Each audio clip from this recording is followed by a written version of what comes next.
छत्रपती शिवाजी महाराज की जय। छत्रपती शिवाजी महाराज की जय।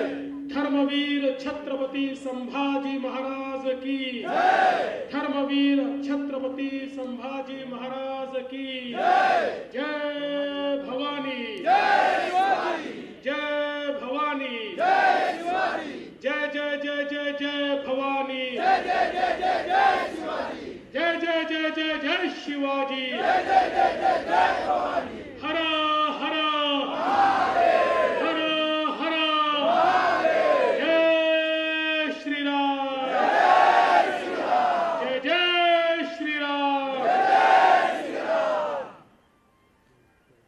अखिल हिंदुस्थानाचे आराध्य दैवत छत्रपती शिवरायांना मानाचा मुजरा करतो।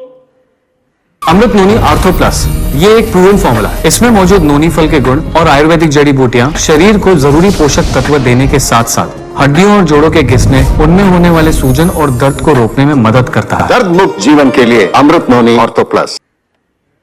भारतीय राज्यघटनेचे शिल्पकार भारतरत्न डॉक्टर बाबासाहेब आंबेडकर यांना मानवंदना अर्पित करतो आणि ज्यांच्या सानिध्यात ही भूमी पावन झाली ते वैराग्य मूर्ती गाडगे बाबा यांच्याही चरणी नतमस्तक होतो।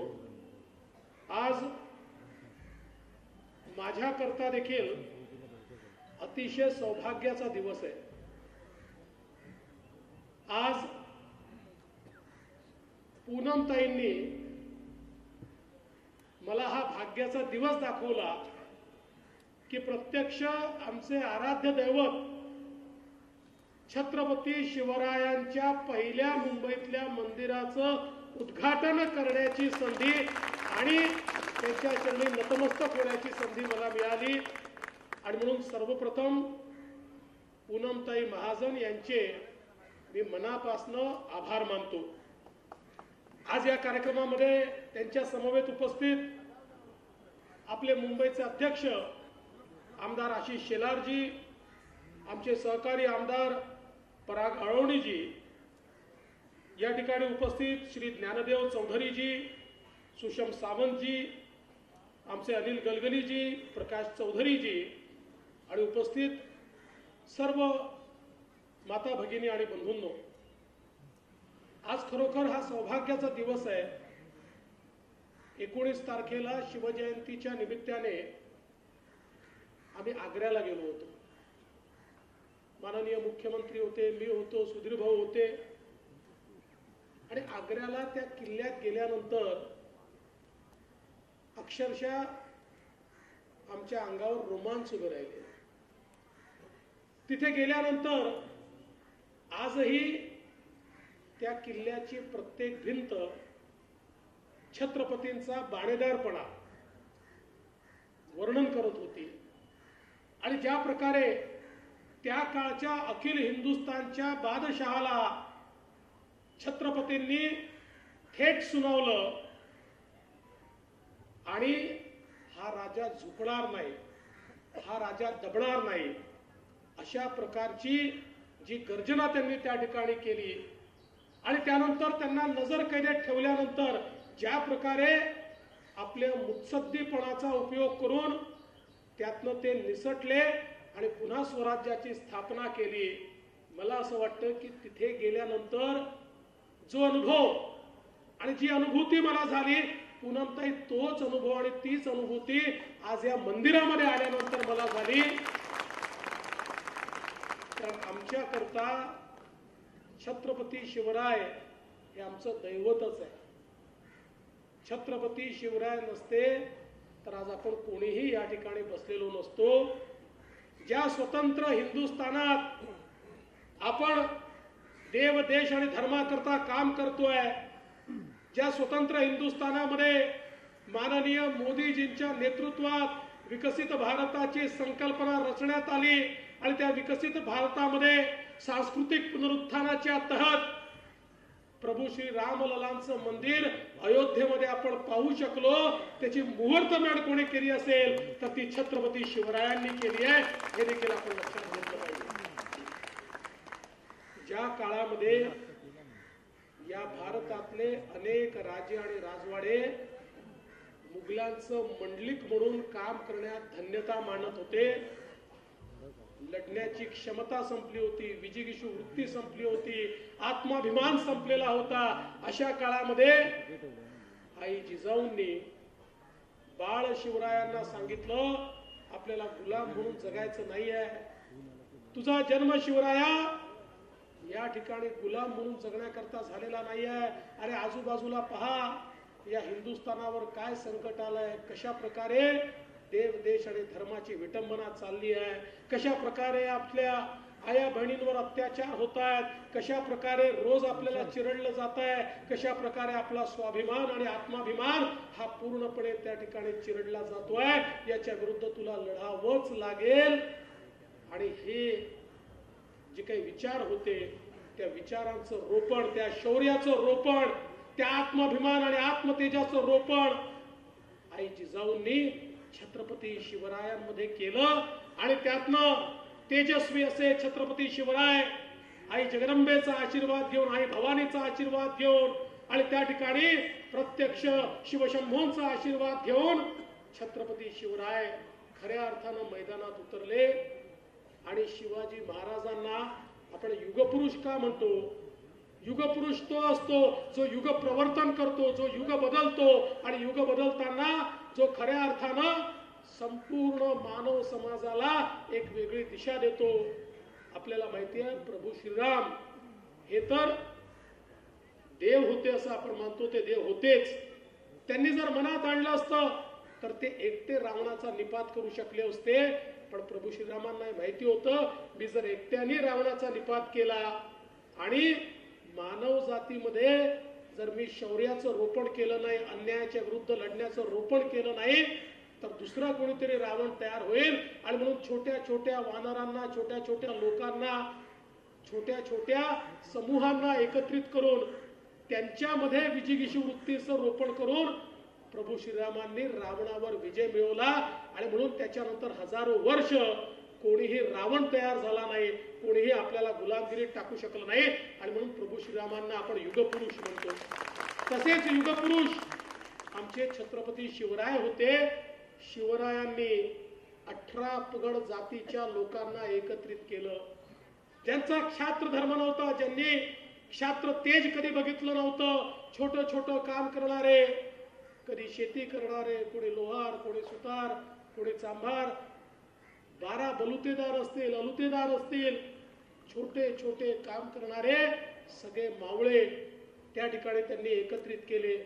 मोठ्या घरचे लोक, छोट्या घरचे लोक, मनसबदारांकडचे लोक, सरदारांकडचे लोक आणि त्यांच्यासोबत सेवकांकडचे लोक, असे सगळे एकत्रित करून त्या सगळ्यांच्या मनामध्ये त्यांनी विजिगीषू वृत्ती तयार केली, क्षात्र तेज तयार केलं, त्यांचं पौरुष जागृत केलं. आणि त्यांना हे सांगितलं की या ठिकाणी मुघल लुपी जी असुरी शक्ती आहे, या असुरी शक्तीचा निपात करण्याची ताकद तुमच्यामध्येच आहे.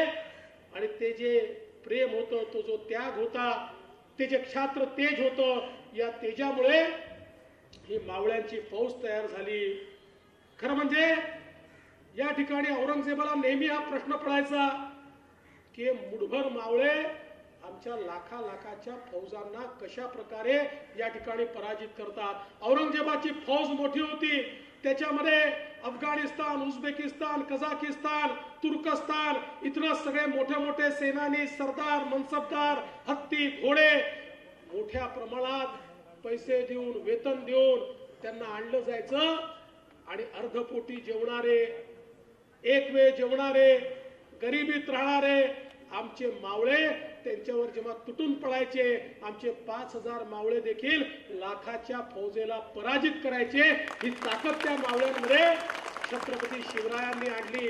कारण छत्रपती शिवरायांनी त्यांना सांगितलं, अरे मुघलांची फौज मोठी असेल पण ते त्यांच्या राजाकरता लढत नाही, ते त्यांच्या मातृभूमीकरता लढत नाही, ते वेतनाकरता लढतायत, ते पैशाकरता लढतायत. त्यांना या ठिकाणी साम्राज्य तयार करायचं आहे, त्याकरता लढताय.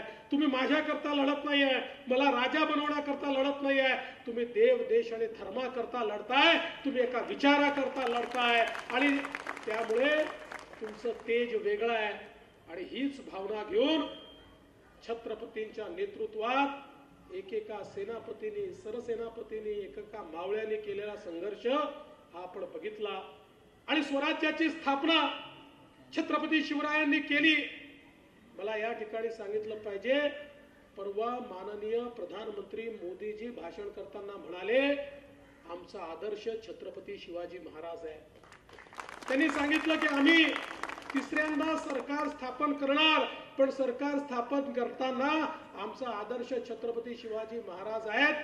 कारण छत्रपती शिवाजी महाराजांनी स्वतःला छत्रपती घोषित तर केलं, पण छत्रपती घोषित केल्यानंतर एकही दिवस राजसिंहासनावर बसले नाही, एकही दिवस त्यांनी भोग केला नाही, एकही दिवस त्यांनी राजा म्हणून मिरवलं नाही. छत्रपती झाल्याबरोबर दुसऱ्या दिवशी पुन्हा एकदा स्वराज्याच्या विस्ताराकरता ते निघाले आणि आपल्या शेवटच्या श्वासापर्यंत स्वराज्याकरता ते लढत राहिले. तेच छत्रपती शिवाजी महाराज आमची प्रेरणा आहे. त्यामुळे आम्हाला या ठिकाणी राज्य हवंय, पण ते छत्रपतींप्रमाणे सेवा करण्याकरता हवंय. 2047चा विकसित भारत तयार करण्याकरता छत्रपतींच्या प्रेरणेने आम्हाला या ठिकाणी राज्य कारभार करायचा आहे.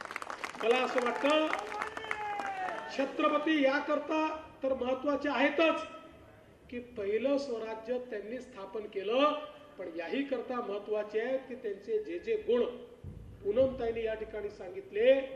भारताचं पुढचं 1000 वर्षाची वाटचाल कशी असेल याची मुहूर्तमेढ आणि त्याची नीती रीती ही आपल्याला सांगण्याचं काम छत्रपतींनी केलं. कायदा सुव्यवस्था कसा असला पाहिजे, महिलांना सुरक्षित कसं ठेवलं पाहिजे, शेवटच्या माणसाच्या भाजीच्या देठाला देखील धक्का लागणार नाही अशा प्रकारे राज्य कारभार कसा केला पाहिजे, आमच्या समुद्री तटांची सुरक्षा कशी केली पाहिजे, किल्ले कसे बांधले पाहिजे. छत्रपती शिवाजी महाराजांचे किल्ले आजही वास्तुशिल्पाचा नमुना आहे आणि म्हणूनच वर्ल्ड हेरिटेज मध्ये भारताची एंट्री काय असावी अशा प्रकारचा विचार समोर आला. माननीय मोदीजींकडे 24 गेले की आमचा हा जो काही प्रस्ताव आहे हा वर्ल्ड हेरिटेज म्हणून तुम्ही त्या ठिकाणी युनेस्कोला पाठवा. पण मोदीजींनी वर्ल्ड हेरिटेजची एंट्री जर कुठली पाठवली असेल तर छत्रपती शिवरायांचे गड किल्ले हे वर्ल्ड हेरिटेज म्हणून त्या ठिकाणी युनेस्कोला पाठवले. कारण हा प्रत्येक किल्ला आर्किटेक्चरल मार्वल आहे, इंजिनिअरिंग मार्वल आहे. अत्यंत विचारपूर्वक त्या ठिकाणी जे काही जलव्यवस्थापन आपल्याला पाहायला मिळतं असं जलव्यवस्थापन आजही आपल्याला कुठे पाहायला मिळत नाही. कधीही महाराजांच्या किल्ल्यावर पाण्याचा दुष्काळ पाहायला मिळाला नाही. महाराजांच्या किल्ल्यावर वर्षानुवर्ष वेढे पडले तरी देखील कोणी पाण्याविना मेलाय, कोणी खाण्याविना मेलाय. सगळ्या प्रकारचा विचार करून आपले गड किल्ले महाराजांनी तयार केले. आज आपण पर्यावरणाचा इतका विचार करतो, महाराजांनी आपली जंगलं कशी त्याचं संवर्धन करायचं, जंगलं कापत असताना कोणचं लाकूड कापायचं कोणतं कापायचं नाही, कापलं तर किती झाडं लावायची, ती कशा प्रकारे लावायची, नाही लावली तर त्याच्यावर काय तुमच्यावर त्या ठिकाणी दंड होईल, अशा प्रकारची सगळी संहिता ही छत्रपती शिवाजी महाराजांनी त्या काळामध्ये खऱ्या अर्थानं आपल्याला दिली. आणि म्हणून आज पर्यावरणाचं संवर्धन कसं करायचं कोणाकडनं शिकायचं असेल तर महाराजांकडनं शिकायचं.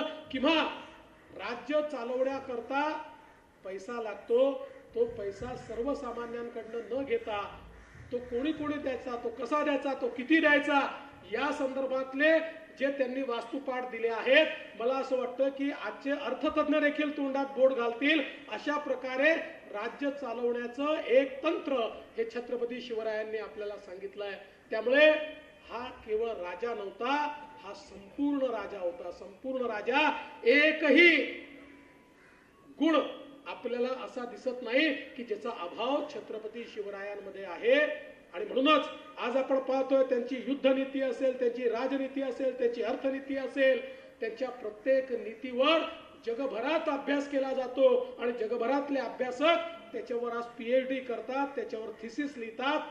हे छत्रपतींनी आपल्या 50 वर्षाच्या छोट्याशा आयुष्यामध्ये या ठिकाणी आपल्याला दाखवलं. आणि म्हणूनच छत्रपती शिवराय हे आमचे ईश्वर आहेत, ते आमचे देव आहेत, ते आमचं दैवत आहे. आणि पूनमताई, खरं म्हणजे आशिषजींनी सांगितलंय खरं आहे, गेल्या 10 वर्षामध्ये तुम्ही शेकडो चांगली कामं केली आहेत, शेकडो लोकांच्या जीवनात परिवर्तन घडवणारी कामं केली आहेत. पण तुमच्या कामामध्ये सगळ्यात वर कुठलं काम लिहिलं जाईल तर छत्रपती शिवरायांचं मंदिर तुम्ही बांधलं, हे सगळ्यात मोठं काम. कारण छत्रपतींनी आपल्याला जे तेज दिलं, जो ओज दिला, छत्रपतींनी जो स्वाभिमान दिला, त्यामुळेच आज नवभारताची निर्मिती आपण करू शकतोय. आणि म्हणून तुमचं मनापासून अभिनंदन करतो. ज्या ज्या लोकांनी हे मंदिर बांधण्यामध्ये आपापला वाटा उचलला, मेहनत केली, त्या सगळ्यांचे मनापासून आभार मानतो. आणि आता दरवर्षी या मंदिरामध्ये आपल्याला शिवजयंती तर साजरी करताच येईल, पण छत्रपती शिवरायांची या ठिकाणी आरती देखील होईल. आपल्यापैकी अनेकांना माहिती नसेल, पण छत्रपती शिवरायांची पहिली आरती ही स्वातंत्र्यवीर विनायक दामोदर सावरकरांनी लिहिली. आणि त्यानंतर ती आरती अतिशय सुरेल आवाजामध्ये लता दिदींनी गायलेली आहे. मला असं वाटतं की निश्चितपणे या मंदिरामध्ये 2 वेळा ती आरती ज्यावेळेस गुंजेल त्यावेळी आपल्या सगळ्यांना त्या आरतीच्या माध्यमातून तेज मिळेल. मी पुन्हा एकदा पूनमताईंचं मनापासून अभिनंदन करतो आणि माझं बोलणं संपवतो. धन्यवाद. जय हिंद, जय महाराष्ट्र, जय शिवराय.